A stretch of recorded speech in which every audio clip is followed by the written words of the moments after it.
We never miss a meeting, and it's fun. And every time you come in, you learn something, you come across something new, which can be a great, great way of learning, by the way. So what you should be knowing about what is happening in the market, it is GTA, as I speak earlier. This is the best place to invest. You look at it from now, from the last 50 years, I'll share with you some of the facts and figures why Golden Horseshoe is one of the best place to invest for a long-term investment, though. This is the Good day, Canada. We interrupt your regular programming for a special report on a potential game changer in the Canadian real estate market. Our sources have uncovered groundbreaking strategies that could see the taxman paying your down payment.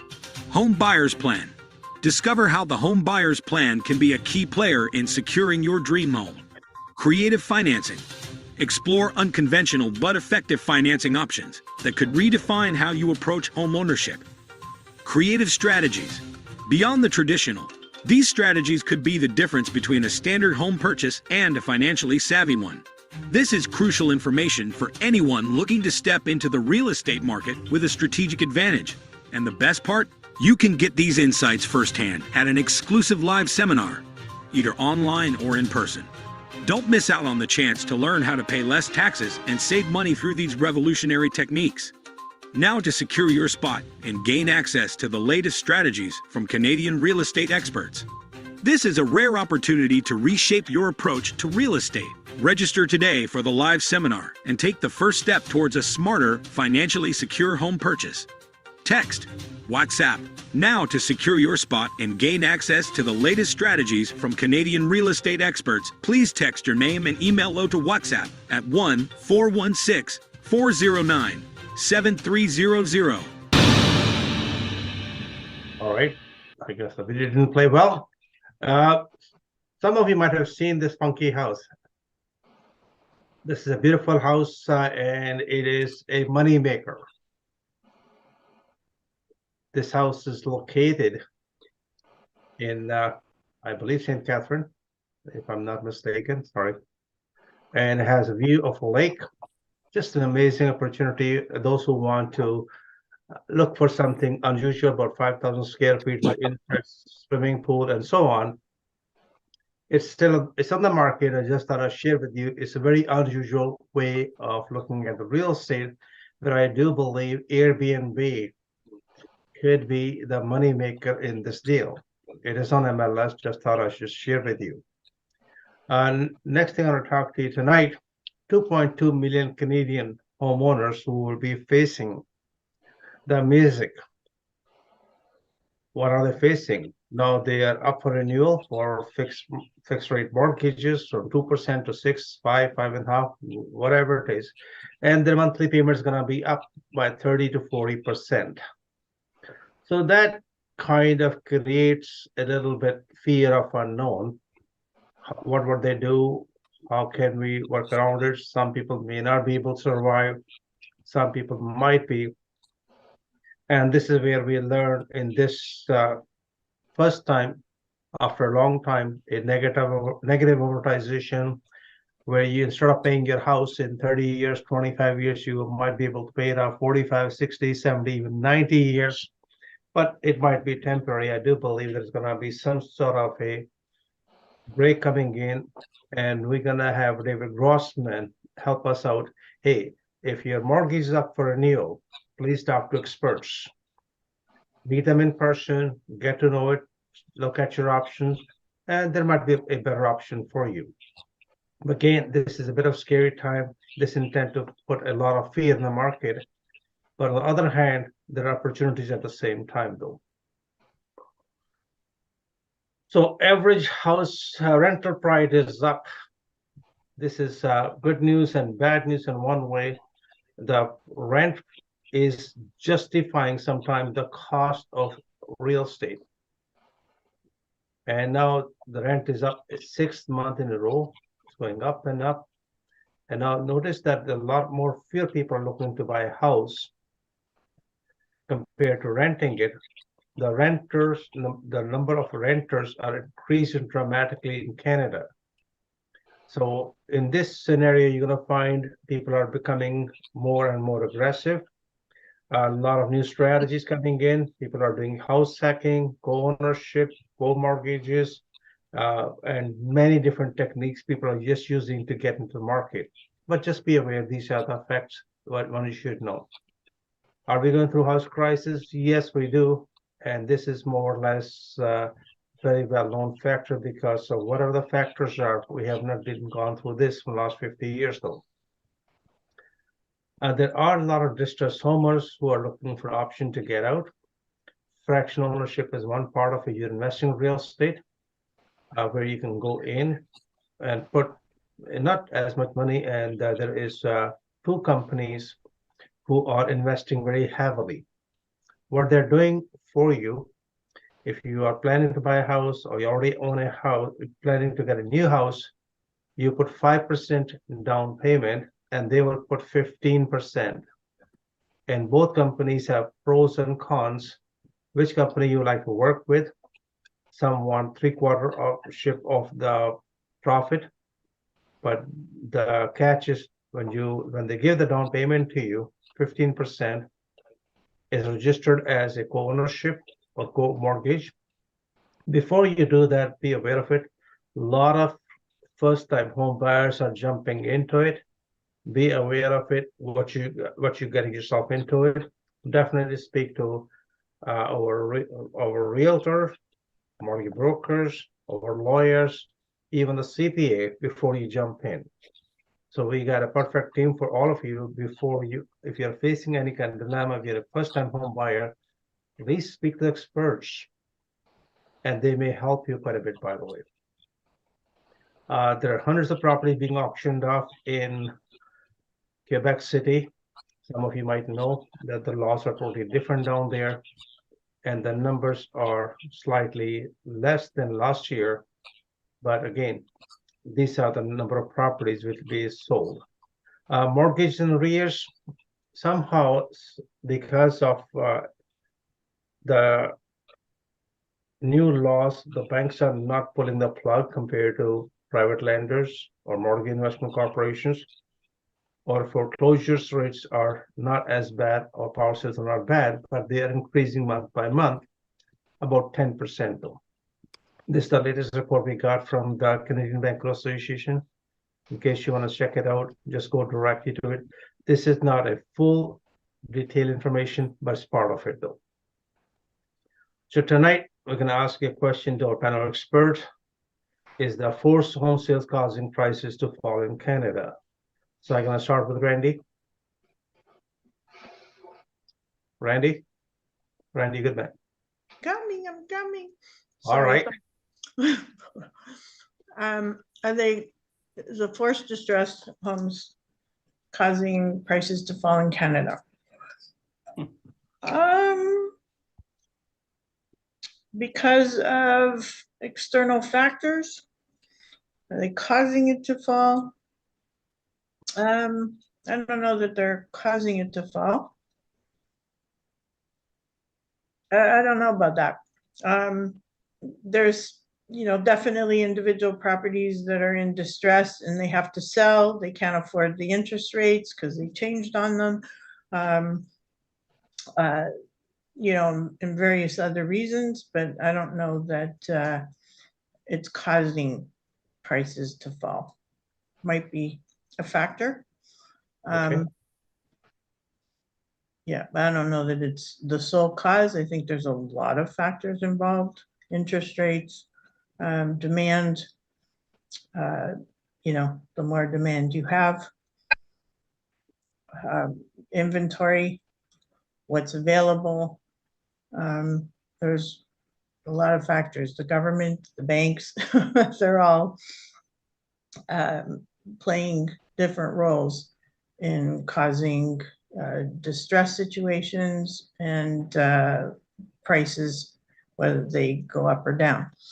So, I think the cooling off of the market, there's different pockets that are still hot and there's lots of areas that are very slow. So I right. think it depends on the area, it depends on the demand, it depends on the property, the individual situation. So I don't know that I would say this is the only reason. All right. Oh, thank you. David Grossman. Hi, okay, I'm here. So I guess I would say that forced sales are not causing prices to drop. And I'm not sure of this, but I don't think, because I think that overall the number of forced sales is probably still on the low side. I think that there are many people who are selling who may be in some sort of distress or stress because they are having trouble making ends meet. But I think the majority of the people, when they go to sell, they or when they find themselves in the situation, that they will act rationally, list the house, and not wait until they're being forced to do so. So yes, I think that people are in distress and in distress, and that is causing more houses to be put on the market. Again, I don't know the exact numbers, but with rates being as high as they are, that's naturally going to cause a situation where prices are going to fall. So, but again, I don't think that it's actually just because of forced sales, but more so just because generally people are under stress and distress. All right. Jyoti Chaudhary, the registered lawyer. I think that the forced or distressed home sales are the ones which are selling probably for a lower price, but it is not affecting the general home sales.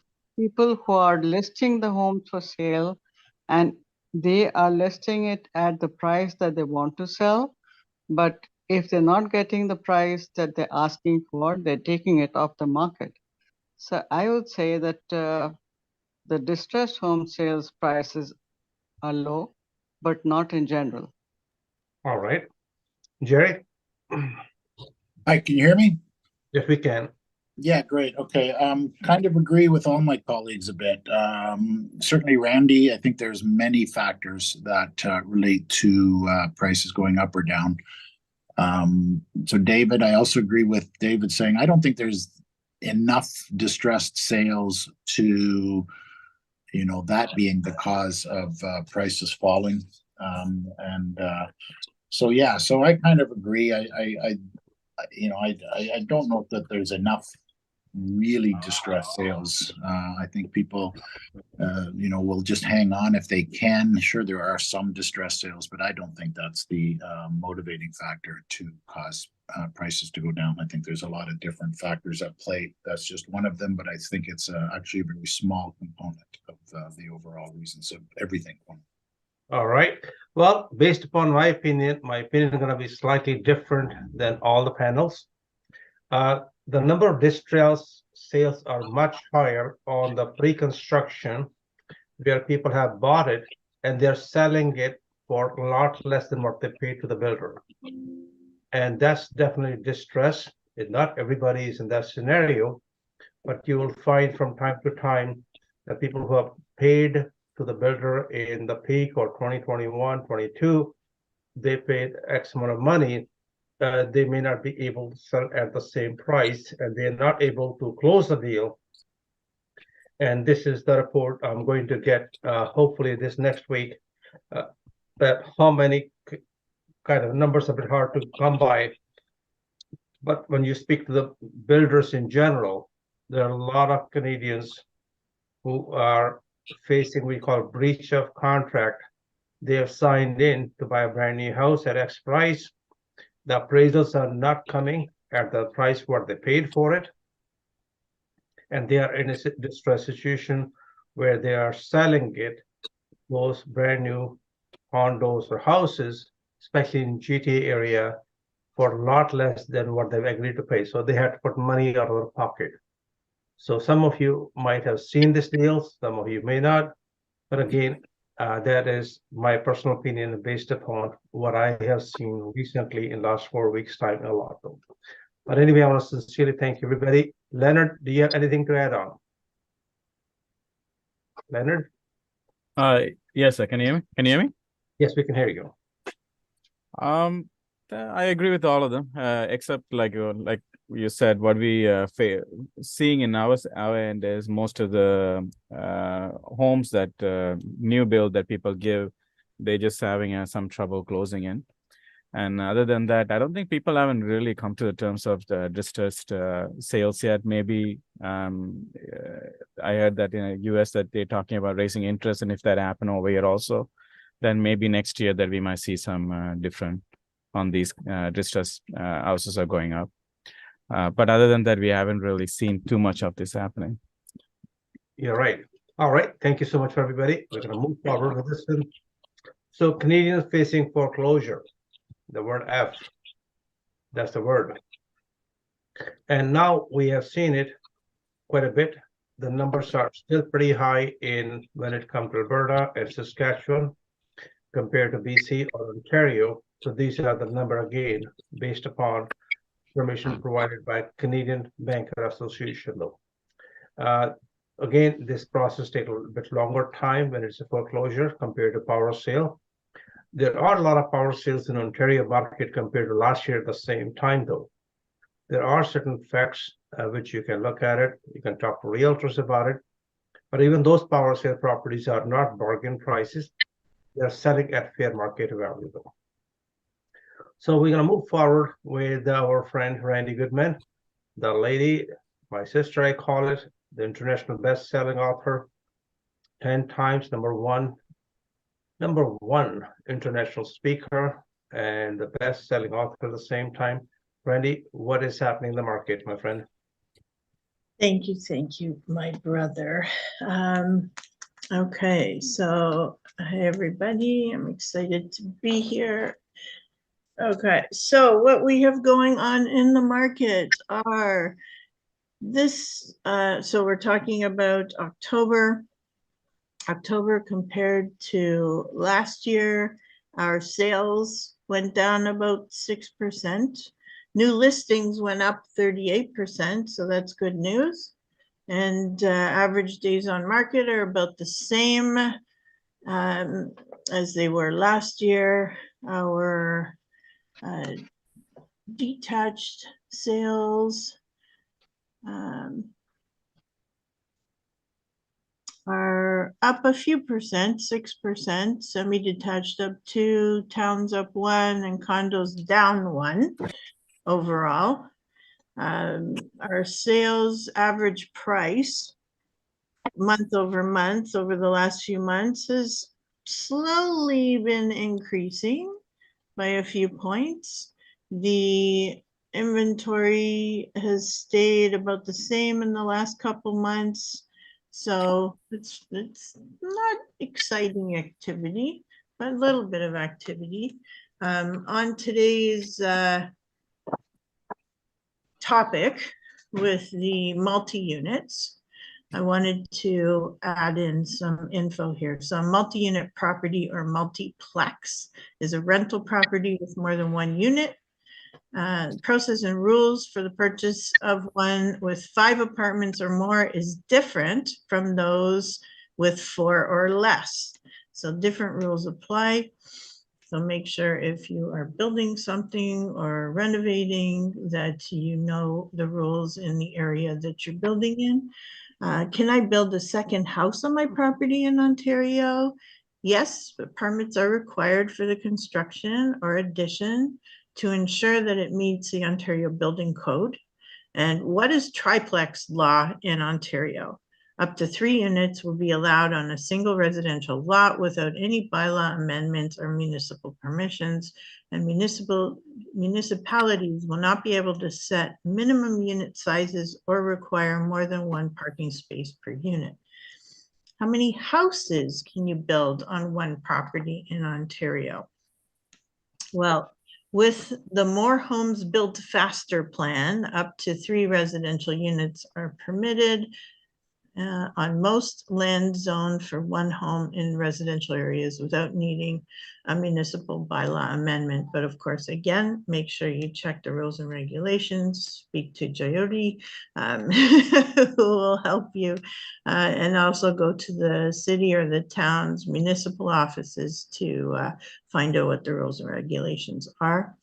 And then buying a new multifamily home versus converting a property, what's right for you? Well, a lot of factors will come into play because both have advantages and challenges. So if you're purchasing a multifamily home that offers a turnkey solution, then, you know, ready-made for immediate rental income,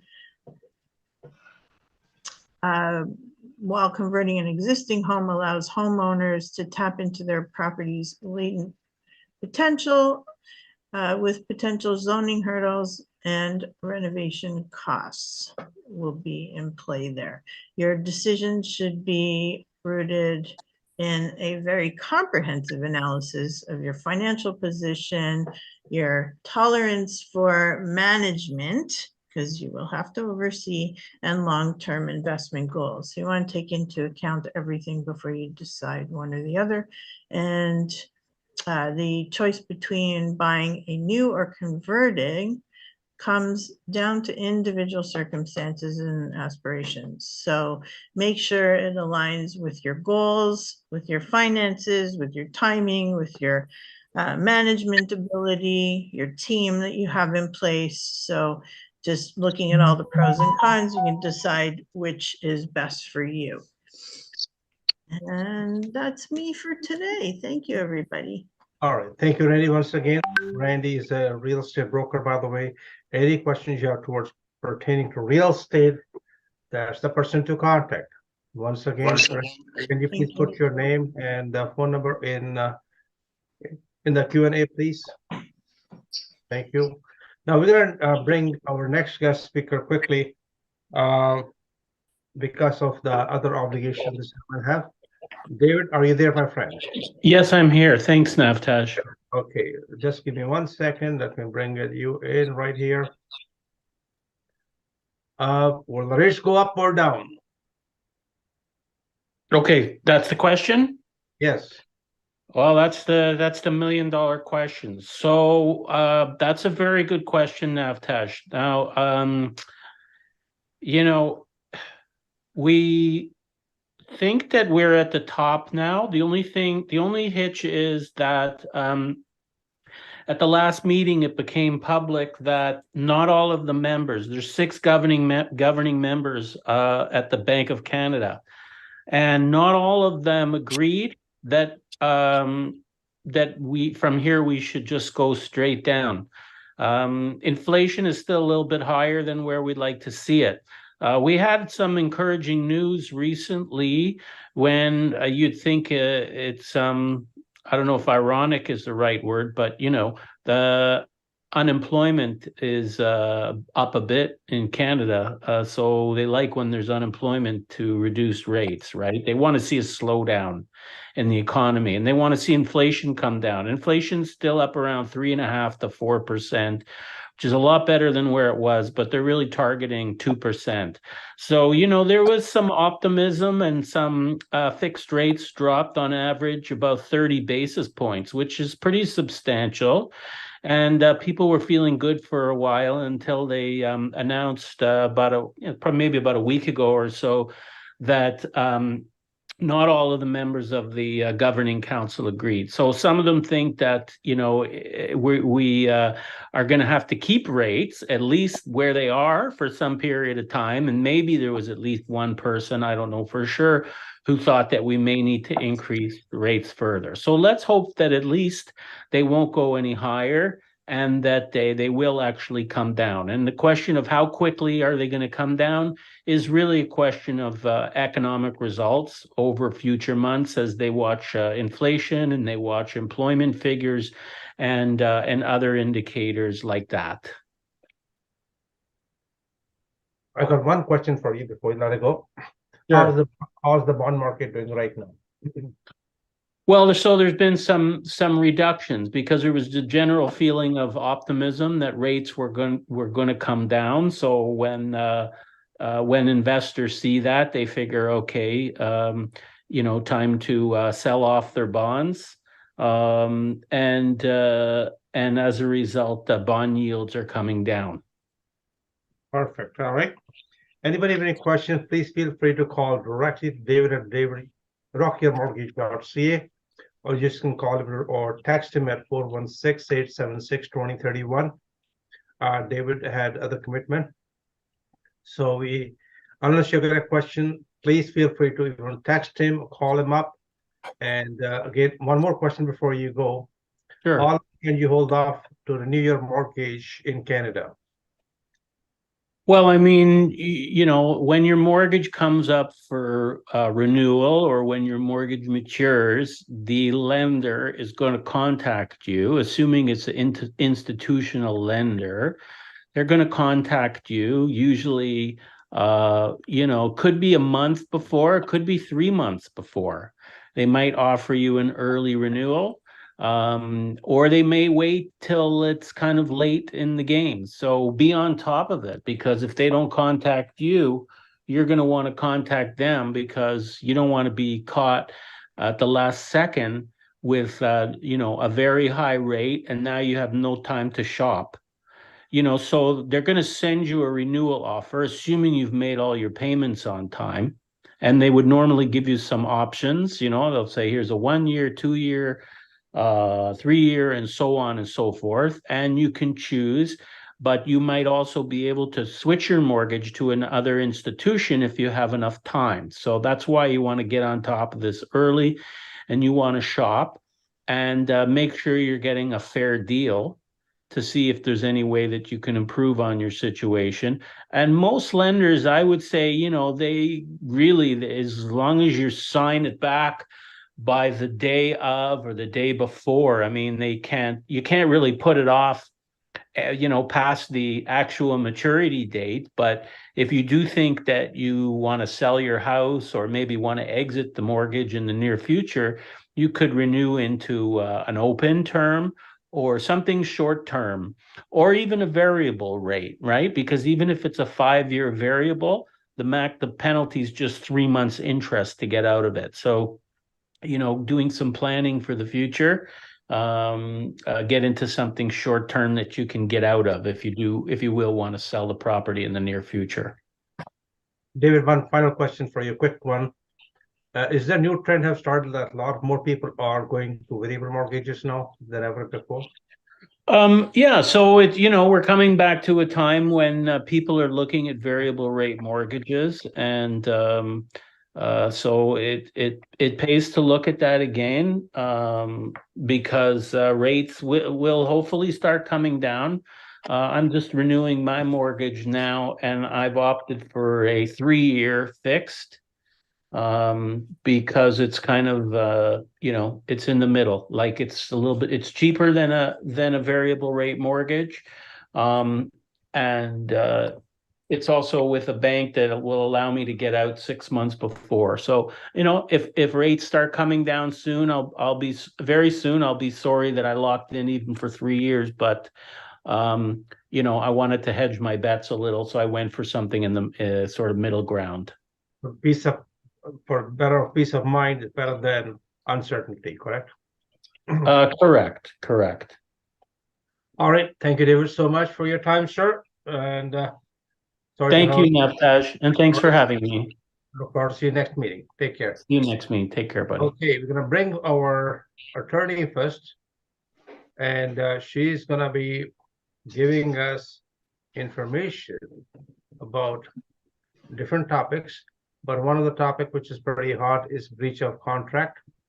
When people do sign up the contract and they don't want to go through it, that is something. If you got some similar situation, I suggest you call her directly at her cell number at 416-880-8759 and keep it private. And you can consult her directly. By the way, Jyoti Chaudhary is a attorney from 3 different countries, including India, Canada, and UK. So she is very well known and well respected in the industry. Jyoti, are you there, my friend? Yes, I'm there. Thank you for having me, Navtaj. We have been talking for quite some time about multi-units and also about investments. So the next thing that comes to mind is tenancy, because every time you have multi-units or you buy something for investment, you're going to rent it out. So the topic for discussion today that I have is about tenancies. In Ontario, the Residential Tenancies Act is the provincial law that governs most residential rental agreements. And this defines the rights and responsibilities of both landlords and tenants and outlines appropriate reasons for giving a notice of termination. Now, I know the rents are going up, and there could be various reasons for terminating a tenancy. It can be terminated only in three ways, though. The first one is if the tenant decides to leave and give notice. The second one is the landlord and tenant come to an agreement. And lastly, the third reason is the landlord serves a landlord and tenant board termination notice. Of course, he has to follow all the guidelines for serving that termination notice. And the tenant leaves based on the notice or once the landlord obtains termination from the board. It is important to note that landlords cannot issue an eviction order. The only authority that can issue an eviction order is the landlord and tenant board. And the only authority that can enforce an eviction order is the sheriff. So both the sheriff and the landlord and the tenant board must provide written notice in advance of an eviction. These problems are coming a lot to the forefront as rents are increasing and as landlords are requiring the tenants to raise the rent, but they cannot raise the rent more than the guideline. So what they actually would like to do is evict the tenant and maybe lease the property, but that is easier said than done. They cannot evict the tenant unless it is for a legitimate reason. So if they're able to get an eviction order from the landlord and tenant board, the order will state the date of the termination for the tenancy and outline when the landlord can file for eviction with the sheriff if the tenant has not vacated. Now, there are, like I said, not too many reasons for ending a tenancy or terminating a tenancy. There are also notice requirements which have to be followed. And so one has to be very careful, first of all, in selecting a tenant, do the proper credit check and make sure that they are able to pay the rent. Otherwise, you have a tenant whom you cannot evict and he's not able to afford the place and you cannot evict him without proper cause. So this is the due diligence that is required because the laws are there for the landlords to follow, also for the tenants to follow. But if there's any dispute, then one has to go to the landlord tenant board. And that is at the moment backlogged. Probably it is less backlogged than it was, but the delays are there. So my suggestion is when you buy an investment property or when you convert your home into multi-unit, make sure you're getting the right tenants and abiding by all the rules of the Residential Tenancies Act so that you are not caught on the wrong foot. If you need any further information, you can always contact me.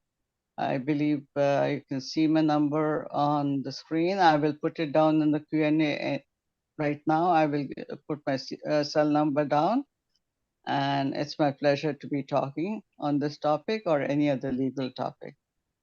Thank you, Jyoti. Really appreciate it. Just to let you know, most of you know The province of Ontario have hired about 100 new adjudicators.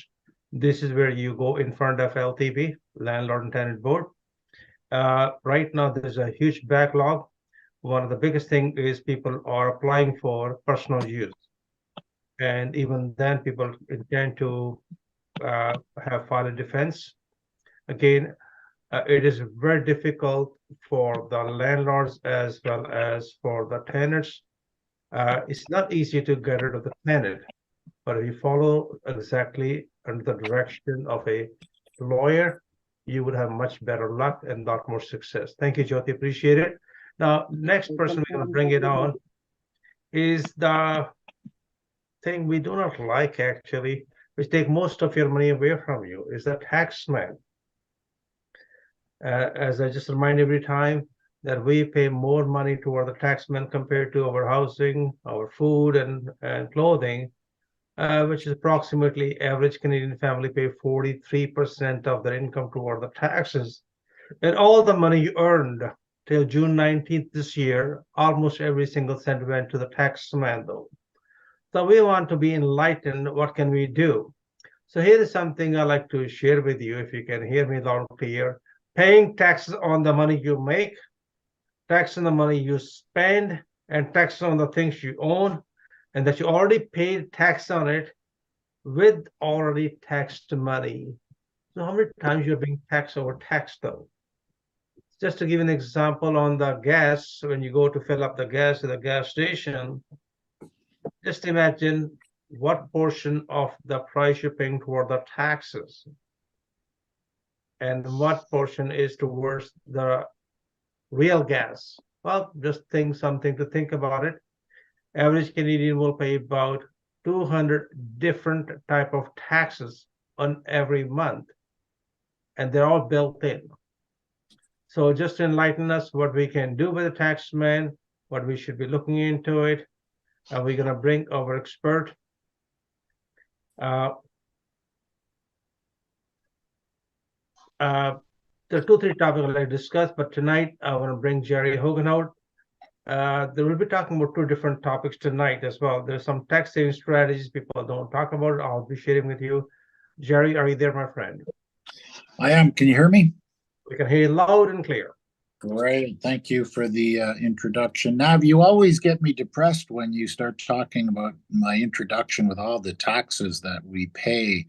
But it's true. My God, like every time I fill up at the gas station, I'm like, okay, I'm using money that I've already paid tax on to fill up my car, which, what is it? 75% of it is taxes going to the government. So yeah, needless to say, our strategies, we need to save taxes. And in my world, as I've preached before, when we do tax structuring, tax planning, trying to save clients taxes, we really focus on that 12% corporate tax rate, and we try to channel income into that 12% tax bracket, because that is still a cheap tax bracket. So yes, we are taxed quite high in this country. But there's many strategies that we can use. So, for example, I may have touched on this before. I mean, a lot of us are real estate investors. We sell a house. Is that a capital gain, or is that general business income that we can channel in at 12%? In a lot of cases, there's a bit of flexibility in that. As I mentioned before, there's the gray area of the Tax Act.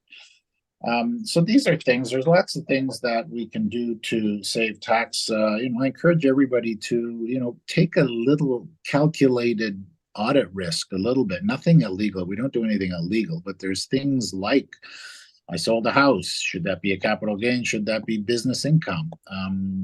By taking a different direction than you normally would, which again is within the laws of the Tax Act, it could save you an awful lot of tax. So, and we really don't see a lot of, good changes in the tax world. Yes, they've taken HST off the rentals. Okay, yeah, we'll give them a clap for that.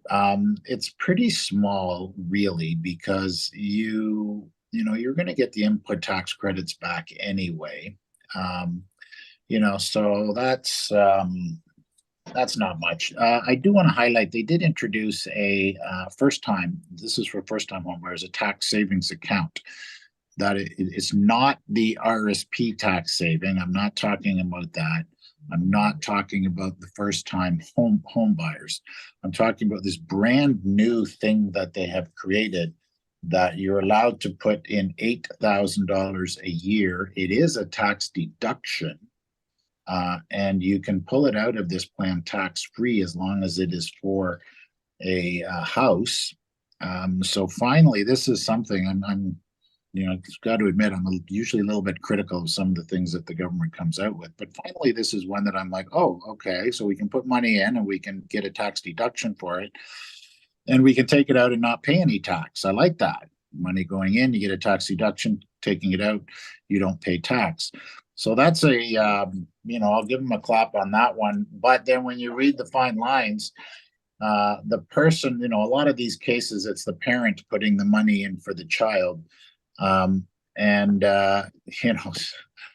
So who gets the tax deduction? Not the parent that puts the money in. It's the child that gets the tax deduction. And so right away I started clapping about this, and then I realized, oh my God, that's, the child could very well be in a much lower tax bracket. So once again, it's a little bit of smoke and mirrors. So that's something. I also want to actually take this opportunity to share a story that I'm involved in myself. And I may have touched on this before, because we've been talking about already in this discussion about additional dwelling units. Can we put second homes on properties? So some of you may or may not know, but I've been in a battle with the town of Orangeville about my tiny home in the backyard. And to make a really long story short, they actually took me to court. Long story short, they reached out to me before it goes to trial to say, we can't beat you, let's make a deal. And the deal is basically they'll give me a minor variance as long as I hook up to water and sewer. And if I do that, then I'm allowed to have a second dwelling on my property. So that's pretty cool. And especially when you think, when I look at the cost of the tiny home, the rental income it would generate, what that does to the cap rate is incredible. Amazing. So that's a little bit of good news. I did ask them what happens to my property tax bill, and they have yet to give me a very good answer. So I'm worried. And again, all these rules and regulations that we're talking about, Bill, what is it, 85, I think, and Bill 123, I think that was what the provincial mandate, that they basically forced the municipalities to come up with rules and regulations to allow these triplex, it's a single home to turn into 3 units, the ADUs, the additional dwelling units. So the municipalities are scrambling to make rules. And the town of Orangeville, the one I'm involved in, they're in the middle of it. They don't have rules. They're trying to make rules as they go along. So it's an interesting exercise I'm going through, and I'm still skeptical. I'm worried about MPAC. The town of Orangeville kind of blamed, basically said, well, you're going to have to talk to MPAC. And it just so happened that I was at a seminar, and who do I run into but the head of MPAC? So we had a good chat about this, and I said, hey, is it your responsibility? So he gave me some enlightening news that I'd like to share. So MPAC, as you know, they're the organization that values the property. Everybody's property has an impact value times the mill rate, which is established by the municipality, gives you the property taxes that you pay. The last assessment that MPACT has done throughout Ontario was in 2016. They were scheduled to do another follow-up valuation in 2020, and that got all put on hold because of COVID. So they have yet to do another valuation beyond 2016. So right now, when you look at your property tax bill, it's got your 2016 value times your mill rate equals your property taxes. Now, they're coming out apparently in 2024 to do new valuations. And as we all probably know, when we look at our valuations on our property tax, those values are probably pretty low. even based on today's rates, let alone rates, the values of our properties 2 or 3 years ago. So a little scary times ahead when these new valuations come out. Some people could see their values double. And if their values double, you would hope that the municipality reduces their mill rate by 50%. And if they did, if your value doubled and your mill rate went down by 50%, your property taxes would be the same. But I'm sure lots of us are skeptical that that will happen at the municipal level. So I just wanted to share a couple of those stories. Yeah, on the tax world, I mean, we got to minimize tax. We got to use those corporations. Dividends become your best friends as far as remuneration from those corporations. You know, again, reach out to me. We always try to strategize to use that 12%. I can't emphasize that enough when we talk about corporate structures. The goal is to use that 12%. Remember, rent income. When we talk about net rental income, we look at who owns the property. If the property is owned by a person, the net rental income simply goes on that person's tax return at whatever marginal tax bracket they're at. If a corporation owns the property and they have net rent income, that's passive income taxed at 50%. So a lot of times what we want to do is take that net rent income and channel it to another corporation or a corporation, and then we call that management income, and management income is taxed at 12%. Okay, so these things are very important when we strategize and structure people's tax affairs. So I'll leave it at that, Nav. If anybody has any questions, I'm hanging around, so I'll send it back to you. Thank you very much. Jerry, there's 1 or 2 questions in the Q&A, if you'd like to address this one right now. Let me just see if I can see them. I'm on my cell phone tonight, which is, let me see. Okay, here we go. Where is it? Right at the bottom. Sorry, I can't see. Oh, hold on. I can't see them. Sorry, I'm on my cell phone, so I'm not.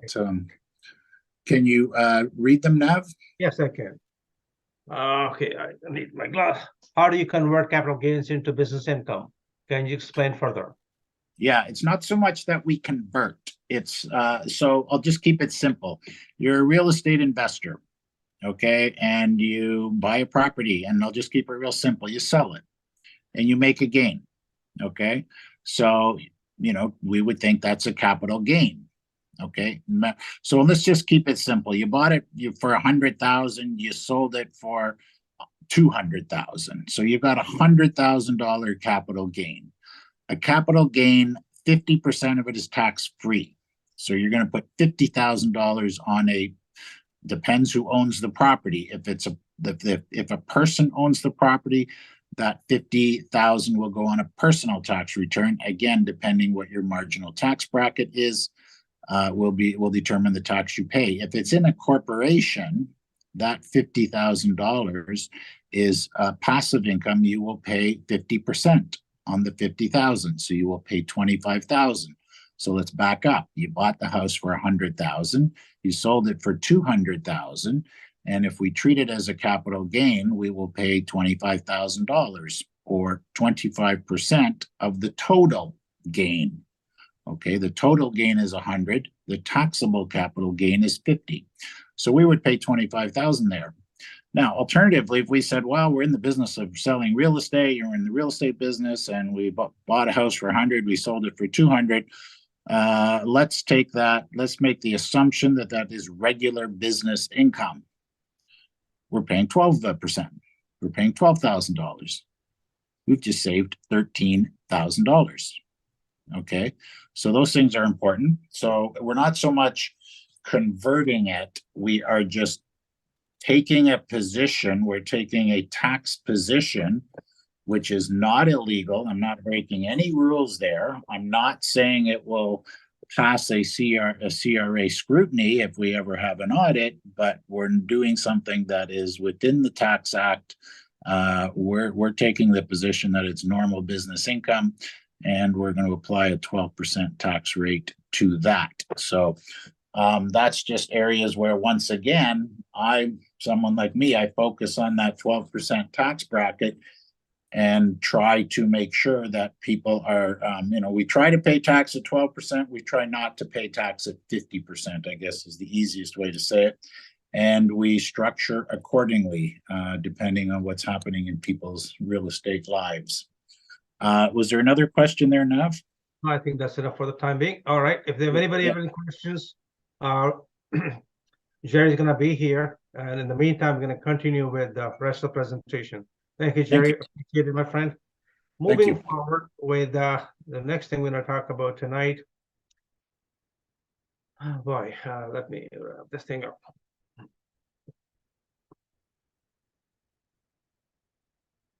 Okay, we're going to skip all that. We're going to go to, okay. All right. Some of you may not be aware, may be aware that there was a tax sale in Vancouver. It was very well known, 8555 Crombie, which is a property worth about $10 million. That's the assessment value went for $6 million. Again, the minimum bidder was about 22,000. The property did get sold for 60 cents on a dollar. Just thought I should share with you. And there's more to it than what you said. And those who are interested in learning more how this thing works, we have the program called Apprenticeship. And this is a sign, it got my attention. This is bring back to our discussion in the morning, this afternoon, sorry, early today. Your house won't sell. Fake news. Monica Topper, she's a realtor. I believe that's a pretty cute, eye-catching, attention-grabber ad. And I believe they pay about $350 per week for 6 months to get an ad like that. And definitely you got your name around. I believe that is a very creative way of getting attention. So here is the good news. In BC, they're coming up with a program which will be more or less going to come back to Ontario, or maybe better than Ontario. This is something in the works, multi-unit housing program. So what they're proposing, which is going to become more or less the law, that you can turn your single family home to up to 6 units. Now, what they're doing is based upon the location of the property, the zoning. If you're close to the infrastructure, a bus stop or a major highway or close to subway station, anything close to that, you are allowed to build up to 6 units. If you are not, then up to 4 units. If you're quite far away, then 3 units. And then if the lot size is 280 square meter, then you can do so. So this is also in the works. Those who already own a single family home, great news all across Canada, by the way.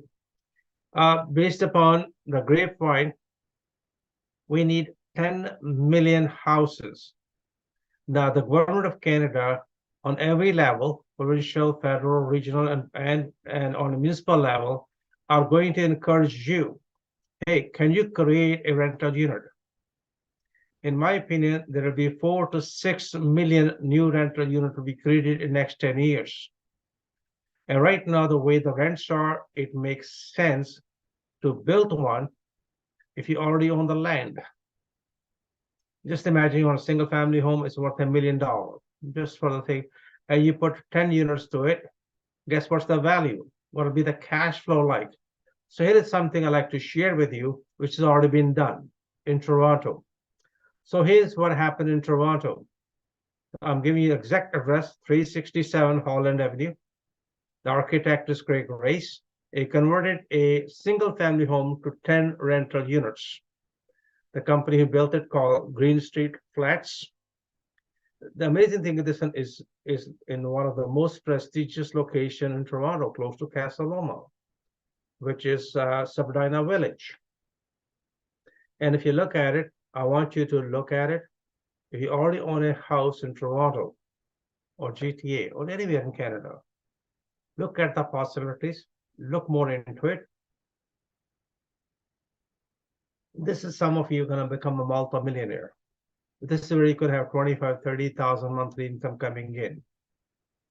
In my opinion, this is an opportunity time for investors.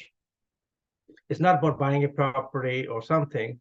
If you want to add up to the second step, you want to expand, you want to build.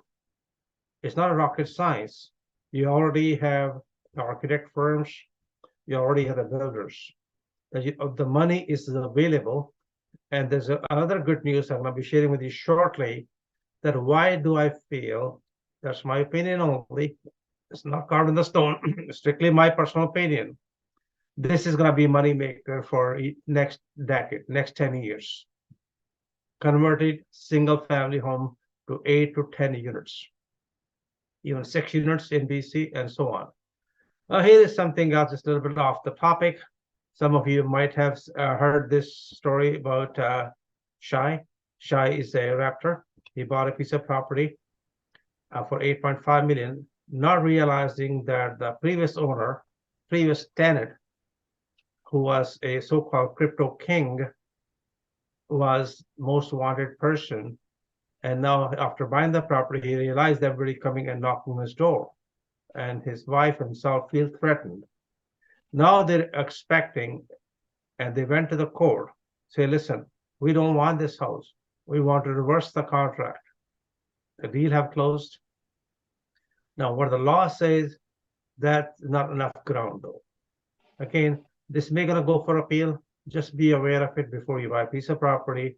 If you're doing your part of your due diligence, every time we discuss it, we share with you, we teach you every time. Please check with local police station. A cop, hey, what's this neighborhood like? Is that okay? I can live with my wife and my kids. Is that okay? My grandmother can walk around in the daylight. Is that okay? I can walk for 11 p.m. from bus stop to my home. Would that be safe? So these things do matter, by the way. Again, this was a headline news just I should share with you. Here is a great news for you.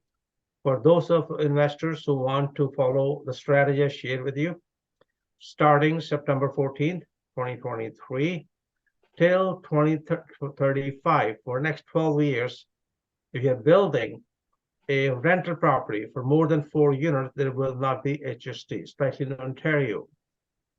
Would other provinces follow that? Absolutely. They're definitely going to follow that. It could be great for us, great for creating affordable or rental units, AHP, affordable housing program. And if you realize that the cost of the land is the most expensive part of building, you already own the land, you already own a house. Just like I showed you an example, turning single family into 10 units in the most toughest area in Toronto. Excellent, excellent, excellent. I cannot stress more. Everybody should look into it. Even you are a new investor, I don't care if you live in New Brunswick or you are in Montreal or any other province, hey, look into it. Next thing I'm going to talk about is mortgage defaults. Now, this is something we discussed earlier today, that people are forced to sell. They're not selling by choice. 2.2 million Canadian homeowners, which are going to renew their mortgage, are going to feel the pain, about 40% up of their mortgage payments. I don't care which way you look at it. Not everybody can afford to pay 40% or 30% more payments every month, knowing the fact that inflation, everything is up. And yes, there is a bit of a silver line to it. Rents are up. So a lot of times I'm asking people to rent part of the house out, look at adding up an additional unit, basement apartment, conversions, do some joint venture with fellow investors. And there are a lot of other private companies coming in. A lot of private equity firms are looking into it, that they like to come in and bail you out, but they want half of the ownership. So be aware of it, what's happening in the market. Now, where can we buy a house in Canada? Canada is not cheap. Canada is expensive. A lot of new immigrants are thinking twice before they come to Canada. They have a choice if should we go to Canada, should we go to Australia or another country.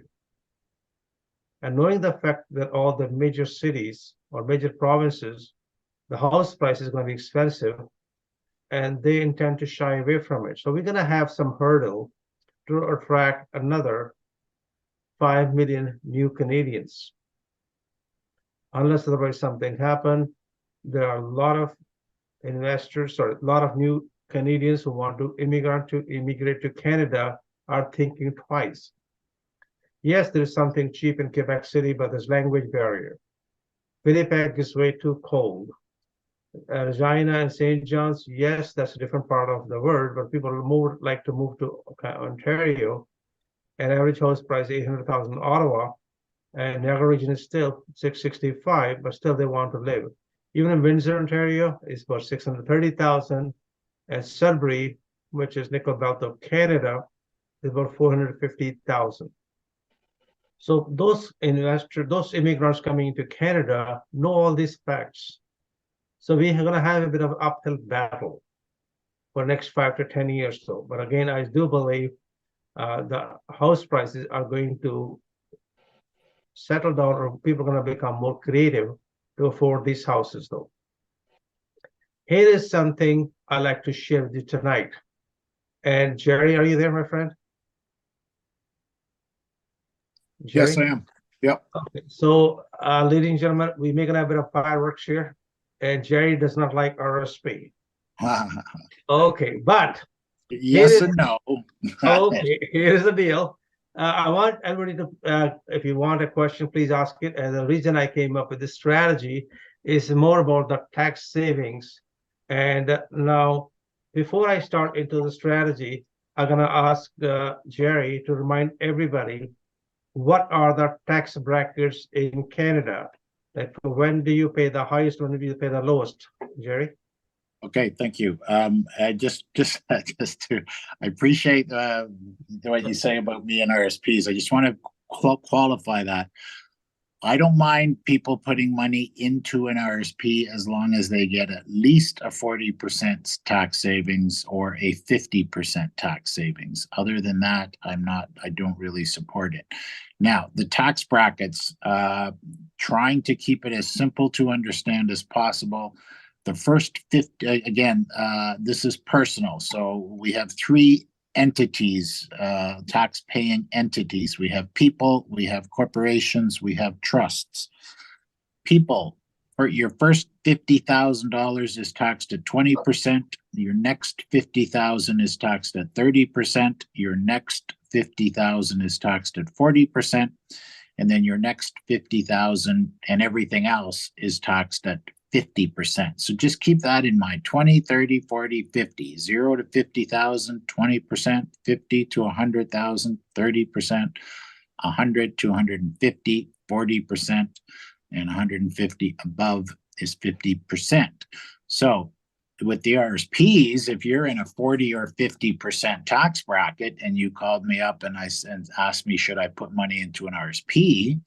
I would probably say, without knowing more, I'd probably say, yeah, that's okay. Let's put it into the RSP. But now let's strategize to get the money out of the RSP at 20%. So we have tax brackets going into the RSP. We have tax brackets going out of the RSP. We want to get a higher tax bracket going in, and we want a lower tax bracket going out. Does that help? Yes, definitely. Now, here's a strategy for you. And this is something I want you to kind of, Jerry, why don't you read this middle paragraph yourself?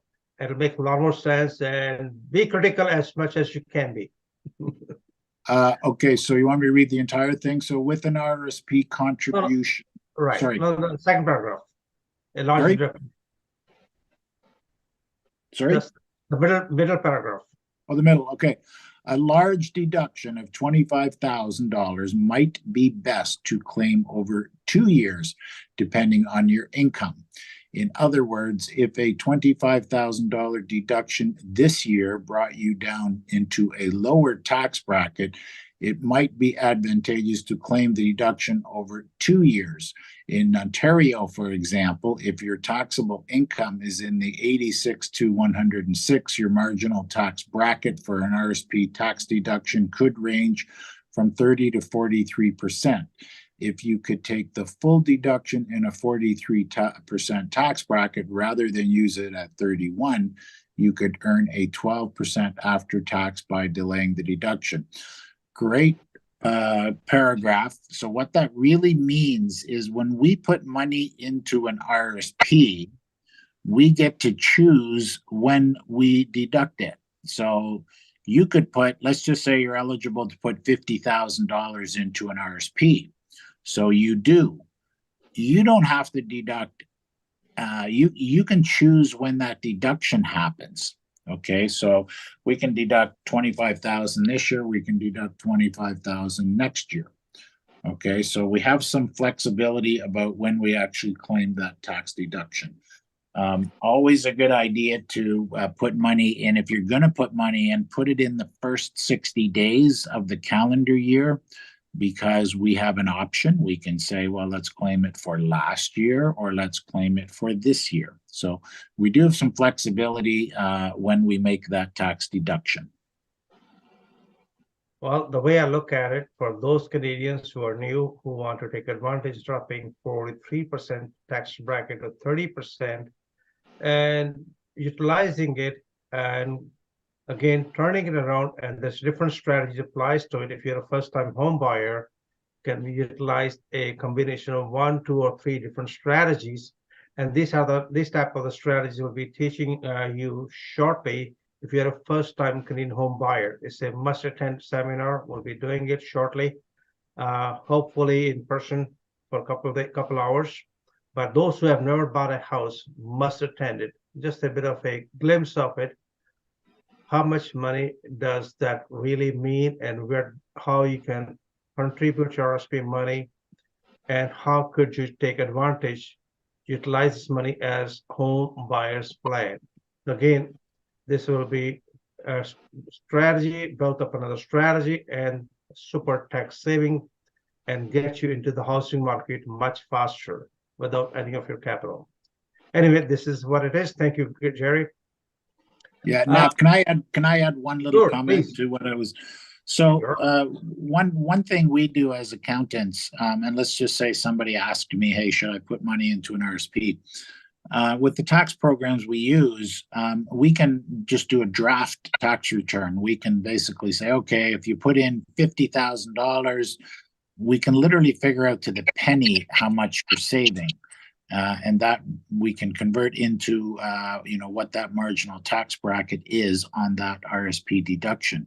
So it's always good. Again, the first 60 days are always good to have these discussions, because we have choices whether to actually contribute or not, or whether to use it the previous year or whether to use it the current year. But it's not uncommon for us, certainly me as a CPA, to play around with numbers. What if you put in $10,000? What is the tax savings? I figure it out to the penny. What if you put in 20,000? We figure it out to the penny. What if you put in 40,000? We figure it out to the penny. So that gives us some good information, which allows us to make a decision whether we should actually put money in and how much we can expect to save. All right. Well, Thank you. it's something I like to add up a little bit more to it. Please do not file the tax return. One thing I'm going to recommend you, do the tax planning ahead of the time. Please don't start digging the well when you're hungry or thirsty, sorry. Plan ahead of it. So if you're planning to do about taxes, talk to people, talk to your accountant, talk to a CPO or Jerry Ogenhout. Hey, listen, what should I do for my income next year? Plan ahead of it, about 6 months, a year, or at least a year. I strongly recommend not to file simply taxes. Tax planning is very important for real estate investors. Unless you want to pay a lot of money to the tax man, your choice, your call. That's my suggestion only. All right. Market is moving back and forth, a bit slow at times. People are dealing with inflation at every different level. So again, I do believe the market may gonna slow down. There might be possibility the market may gonna drop by 5 to 10% value. Winter is coming. The spring was not as hot as people thought. Again, there is a pause, and a lot of so-called first-time home buyers, and the buyers are sitting on the fence waiting for the interest rate to drop. When the interest rate drops, the values goes up. Again, it's one of those things. Your choice, you decide, your responsibility, but as an investor, it's totally different ballgame. Some property listed for $1. This is same old marketing strategy. People just utilize to bring a lot of people in, just to create so-called a bidding war. Does it work every time? Yes, to some degree. Each realtor have their own way of looking at it. Is it ethical, moral, or just a gimmick of marketing?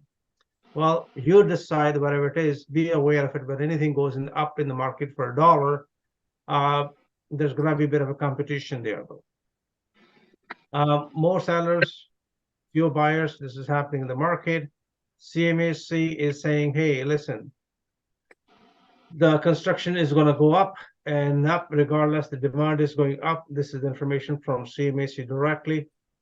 And next thing we're going to talk about is home prices fall. This is something, again, based upon the prices could fall 5 to 10%.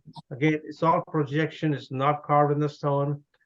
It's based upon how the interest rates are doing, how the inflation is doing.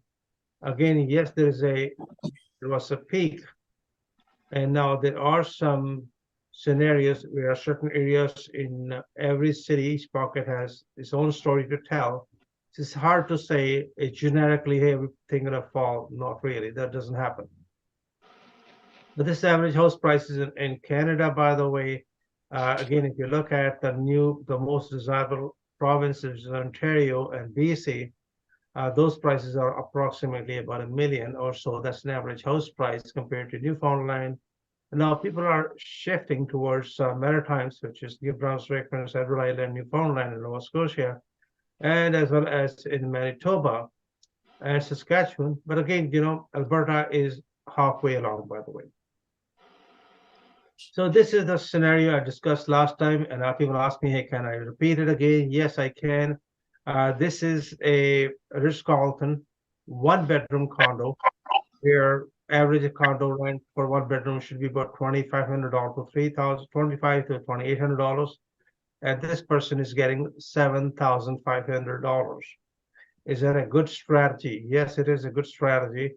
And now, that $7,500 does not include hydro, cable, internet, and cleaning, by the way. They are not included.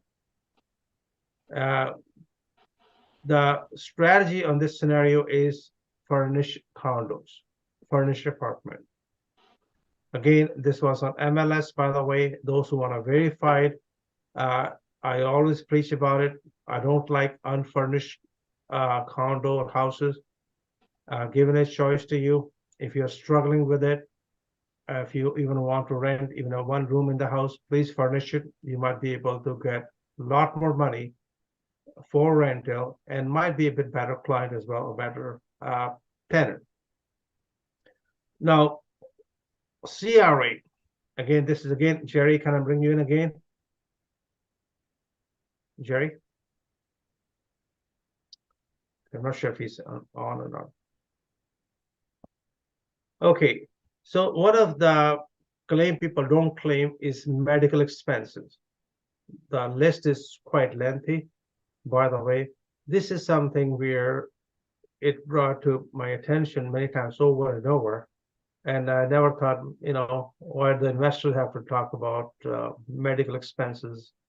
But as a matter of fact, when I saw a proof that how much money can you claim through CRA for the medical expenses we all go through, it is worth mentioning tonight in the meeting.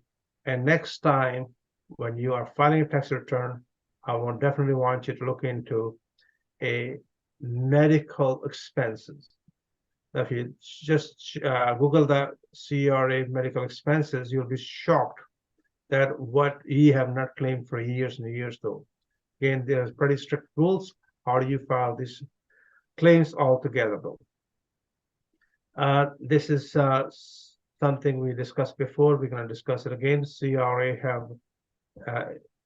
have given you a bit of a tax benefit if you are building a second unit. Again, there are 3 or 4 different scenarios to it. If you are doing it for a family member who's a senior or disabled, and you are able to get approximately 15% refundable tax credit if you're spending about $50,000. Now, most of us don't realize it, that the best tenants you can ever have, which will not give you trouble, are the seniors and disabled Canadians. Again, keep in mind, it's just a simple strategy, and look into it. It is beneficial for the long-term basis, though. This is the sad story for those speculators who invested very heavily, speculating into pre-construction condo houses all across Canada. Now they got themselves in a pickle where they don't have much of a choice. They may not be able to qualify for a mortgage. If they do, the carrying cost is way too high compared to the rent, and they are going to be in a huge negative cash flow, which may or may not be sustainable for long-term basis, and they may not be able to recover even their deposit or the down payment. Again, this is what it is. Be aware of it. If you are looking into buying these other things, make sure you check it out, and especially look for assignments for sale. Some assignments are done properly. If you're a well-educated investor, you will get an assignment from a builder which would have a clause that you are allowed to put that property, which is pre-construction MLS. If you don't have that clause, then you're for lunch. So bad, so sad. Little things all add up the value. I know many investors guard themselves and they're walking away from the deals, and they don't realize it, that this breach of contract, the builder is going to come after you, period. This is something about federal government. Some of you may not be aware. This is your money, by the way. Housing Accelerated Fund is about $4 billion, and each region is going to get it for the purpose of creating affordable housing program. By the way, this is your money. It's all tax money. All this Canadian government politicians' money belong to taxpayers. If you're planning on TFSA, what can you do? Well, TFSA is a great way of saving taxes and tax-free savings altogether. Anything you earn is non-taxable. You have not paid any attention to it, please look into it very carefully. TFSA money can be even put it on GIC at 6%. You can be investing in the second mortgages. You can become a hard money lender. Be aware of the options.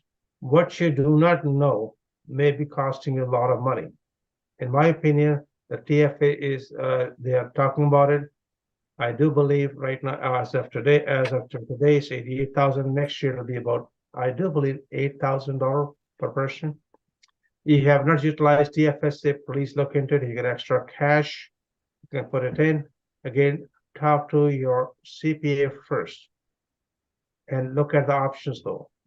Tax-free money is a bonus, especially in this country called Canada, where we are taxed upon everything altogether.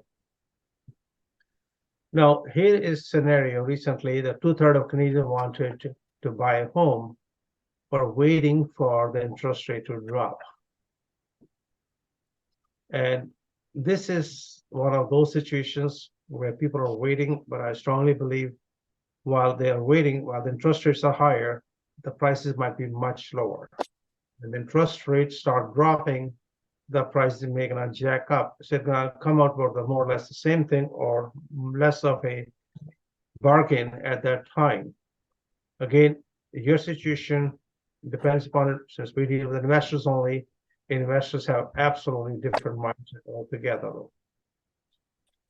Now, this is a mixed bag of news when we receive it from the different media. Every time we try to release any information to you in the form of newsletter. We give you the source. How do we got the information? And now they are talking about the former Bank of Canada Governor David Dodge. He's not a governor now, but he's a former one. And he said, well, you know what? For them to achieve the inflation target, they have to keep the rates up to 2025. On the other hand, we are also getting news that they might have to drop the rates in the middle of 2024. So we'll watch and see. You know, it's just everything is whatever comes in the news is news, and we will see when we get there. This is something about property taxes, a secret among a secret. Now, why people pay more taxes on a smaller property compared to larger properties? The secret is the cost of service. Now, if you've got a bunch of fireplaces in the house, a larger house, your taxes might be less compared to those properties which are small, because the cost to service that particular property, utilities, garbage, and everything else might be higher though. So don't be surprised. Again, these are certain things when you look at it, what kind of property should be built, looking into it. Taxes are a big portion of it. Again, just thought I should bring it to your attention only. Now, this is a typical scenario. I have been discussing this thing, and people ask me, can you please discuss it again and again? And this is an average Canadian. Average Canadian family make $140,000 a year, and they pay a good portion of the income toward the taxes, though. So this is a typical scenario when their mortgage payment went from $2,800 to $4,400, which is approximately $1,600 per month extra. How long can they survive? Would it be worth it? Is it worth it to sell the property or whatever? Again, this is the same scenario, I would say, but a couple million Canadian homeowners are facing and are going to be facing for the next 3 years to come if the interest rate do not drop. A rent hike, as our attorney, Jyoti Chaudhary, mentioned to you, the cap rate is for 2024 will be 2.5%. Again, it does not apply to rental units occupied after 15th of November 2018. So again, if you are going to do something rental, make sure you have a legal team given a choice to you. Rather have a lawyer than a paralegal. I'm not against paralegals, but I strongly believe sometimes lawyers are much better, have much better, I would say, a lot more experience, a lot more education, and intend to impact. Taking a time bomb or debt, that's something we all are facing, by the way, whether we like it or not. Credit cards, line of credits are going up and up. People are borrowing as much as they can, however they can, and it's a time bomb for a lot of families. The insolvencies or bankruptcies are going up. People are struggling, and they're coming up with different options. And even a couple of businesses start now. You can see the cracks in the market. One, the old furniture shop in Canada or Toronto, the bad boy, Mr. Lossman, has gone through bankruptcy now. They shut down the door, I believe, yesterday or day before yesterday. And this is just the beginning of it. Now we're going to see the impact of it. That a lot of retailers who have not been able to update their strategies of marketing, they'll be toast altogether.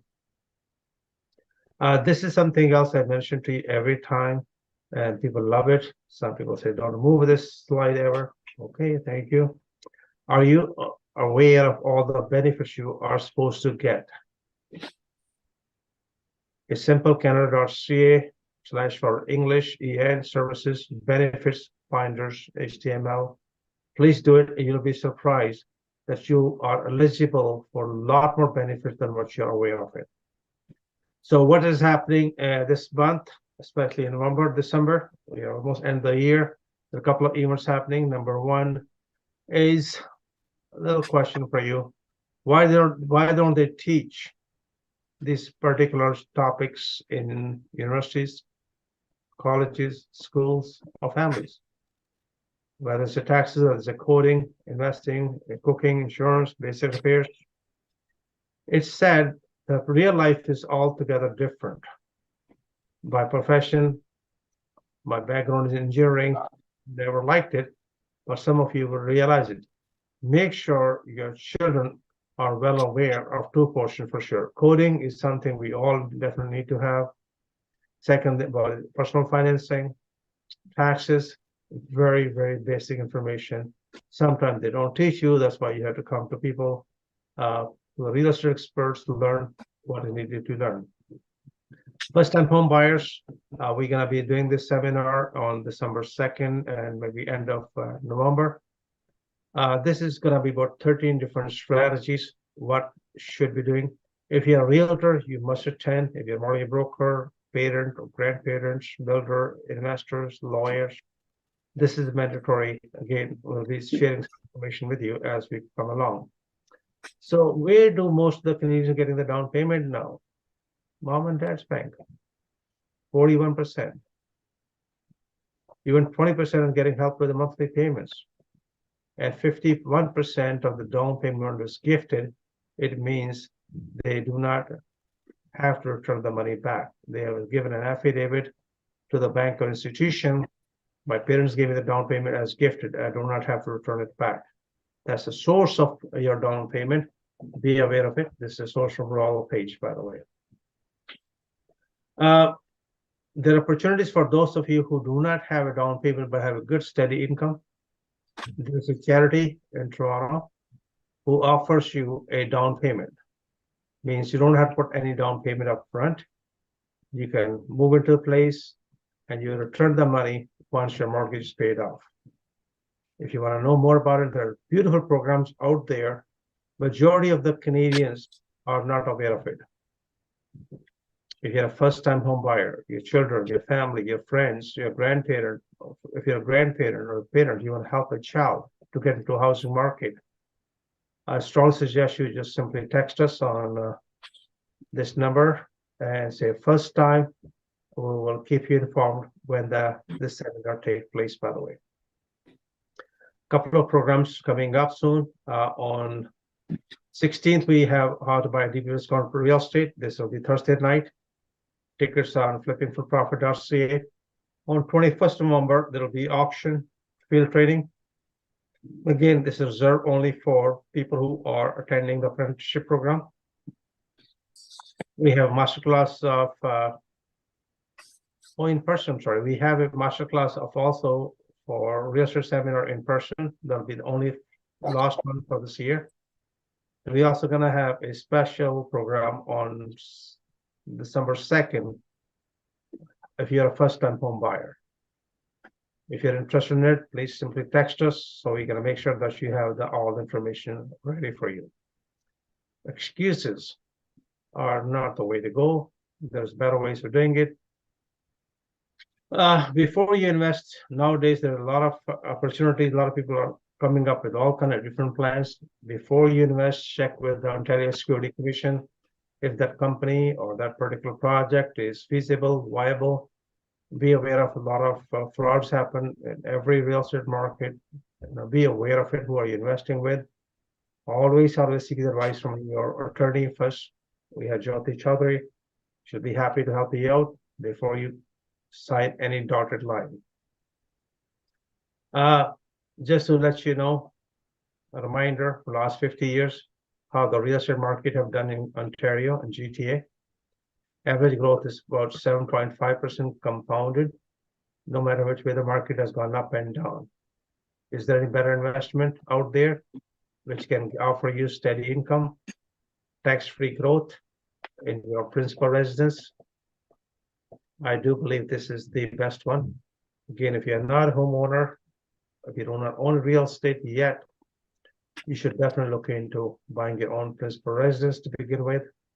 Then you go into investing as well as you go along. But make sure you are fully well educated, be aware of your taxes and so on. So before I wrap up, I like to also I'll let you know that if you have money in RSP or TFSA, you want to invest it, that's the best time to do it. If you're doing some joint ventures, you are looking for fractional ownership, you know, raise capital, hey, let us know. Might be able to assist you. There are about $2.2 trillion sitting in people's account, in savings account. They're earning less than 1% or 2% return on the money. And that money you can tap into it. And that could be a great way of offering them a better return on the money as well as something for you. So before we go any further, there are two beautiful programs started in Ontario. If you are a homeowner, the two programs have started where you can get free thermostat installation and even a new fridge. One is called Home Winter Proofing Program. Second is Energy Affordable Program. It's offered through Enbridge Gas, by the way. The program is run by the province through a independent electricity system operator, IESO. Please look into it. If you're a homeowner, even if you're rental units, please look into the program. It might be able to save you a couple bucks, and you may gonna get an extra fridge, or at least a free thermostat or insulation. The attic installation should be R50 now. That's based upon the latest building codes. I hope you will find this information very helpful. And those are interested in getting any of our books, we are running out very quickly. Right now, we are selling these 3 books about free forgivable real estate, forgivable business grant, and credit score for $500. Anybody interested, please text us. We may not have enough supplies, so it's just first come, first service until next year. Our next field training is on November 21st on Tuesday. Those who are interested in it, especially your apprentices, that is part of your training. Those who are interested in learning more about it, just simply text us for field training. We'll let you know if you qualify or to attend it or not. I sincerely want to thank everybody, and we're going to be open for question and answers. If you have any questions, please feel free to ask. We'll be more than happy to answer for you.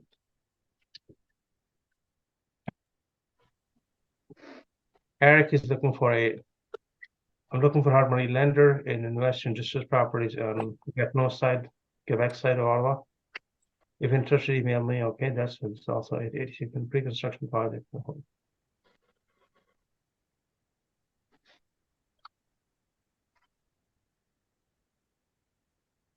All right, this is more or less add. Eric, you are welcome to send us a text message. We'll look into it.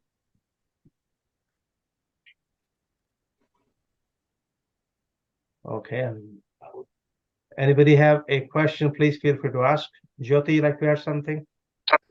I read a question in the question and answer section, but I was not able to answer it. Somebody asked about fixed term leases.